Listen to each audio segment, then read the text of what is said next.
чтобы отметить светлый праздник Остров, праздник обновления, надежды и света.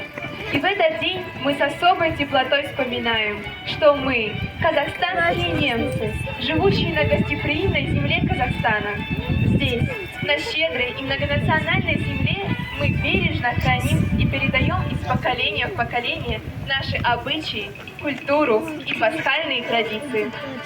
Встречайте, на сцене вокальная группа Зингендек Херцен с песней «Коктембась».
Шумит листвой, как радостно быть молодым и влюбленным, друзья, весной.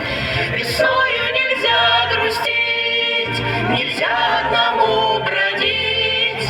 Хороший, любимый, верный товарищ рядом с тобой должен быть.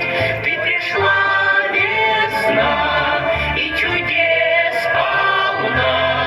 Ты идешь по всем дорогам, по степям, по горам.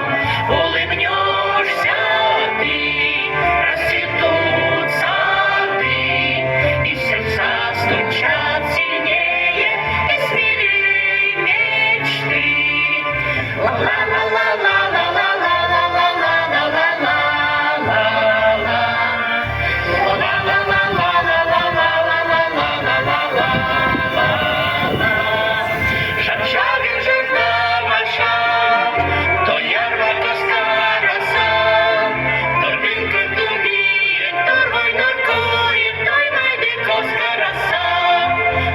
Сын коктейль.